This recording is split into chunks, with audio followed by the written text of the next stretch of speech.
Bonjour à toutes et à tous, je suis ravi de vous retrouver une nouvelle fois sur Tremplin TV. On continue avec le marketing de bouche à oreille aujourd'hui en compagnie de Jérôme Pironnet. Bonjour Jérôme. Bonjour Emmanuel. Jérôme, la dernière fois on s'était intéressé aux entrepreneurs qui démarrent, on avait compris l'intérêt pour eux pour le marketing de bouche à oreille. Aujourd'hui on va parler de ces entrepreneurs qui ont 3, 4, 5 ans d'existence. Pourquoi c'est intéressant pour eux ? Ils ont déjà franchi un cap important, c'est celui de la 3e année. Donc ils savent se débrouiller, ils ont déjà des clients, mais ils veulent passer au rythme supérieur. Et pourtant, à ce stade-là, certains d'entre eux ne peuvent pas encore recruter de commerciaux. Donc il est important pour eux de s'inscrire dans une stratégie de bouche à oreille en allant chercher les bons prescripteurs.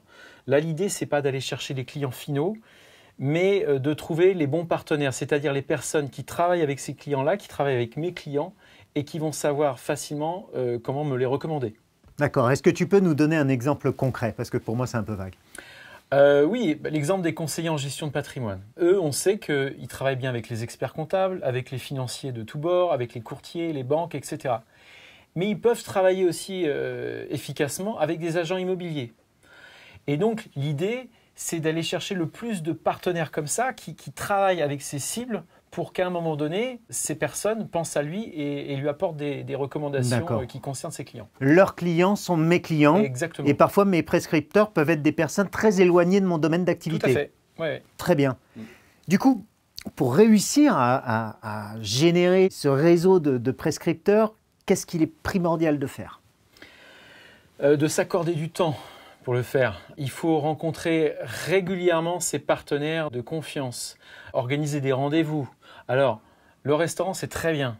Mais en dehors du restaurant, il faut organiser des rendez-vous structurés où on va à la découverte de l'autre. On va le rencontrer sur son lieu de travail, s'intéresser à quel est son savoir-faire, ses clients, ses mots-clés, les bonnes occasions pour le recommander.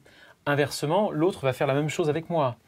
Et à l'issue de ces rendez-vous, on doit savoir explicitement comment on peut faire pour apporter des recommandations à l'autre et inversement. Ok, mais pourquoi est-ce que c'est si important? Parce qu'on peut avoir l'impression de perdre du temps quelque part. Pourquoi c'est important cette relation dont tu parles? Parce que le temps fait tout dans cette histoire, et notamment c'est lui qui génère la confiance. Plus je passe du temps avec mes partenaires, plus j'apprends à les connaître. Plus je découvre qu'ils sont dignes de confiance et plus j'ai envie de les recommander. Imaginons qu'on ne se connaisse pas et je fasse appel à toi pour mes propres services. Ça ne se passe pas très bien, on va dire que le danger est à peu près isolé.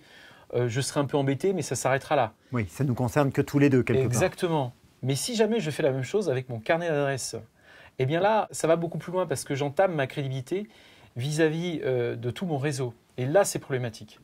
Oui, c'est sur toi que ça peut rejaillir. Exactement. Et c'est à toi qu'on peut venir le reprocher. Exactement, d'où l'intérêt de vraiment bien apprendre à connaître l'autre pour qu'à un moment donné, quand je sais que cette personne est digne de confiance, qu'elle est compétente, eh bien, je puisse ouvrir mon réseau, mon carnet d'adresses et la recommander. Merci pour ces précieux conseils. Quel serait, je termine par ça, le conseil primordial que tu donnerais justement à ces entrepreneurs qui sont en phase de croissance et de palier? Le conseil que je leur donnerais, c'est justement de créer cette routine. Et par défaut, si je puis dire, de caler des moments dans leurs agendas pour rencontrer leurs partenaires d'affaires et créer de la confiance. C'est vraiment en créant cette routine et en créant de la confiance qu'à un moment donné, ils vont pouvoir passer au stade supérieur puisqu'ils recevront encore plus d'affaires. Merci beaucoup Jérôme pour tous ces précieux conseils. Voilà, vous l'aurez compris, l'idée c'est toujours d'entretenir ces relations pour installer la confiance et s'entourer des personnes qui ont les mêmes clients que nous. Mettez en pratique ces précieux conseils et croyez-moi, ça marche. Très belle journée à vous.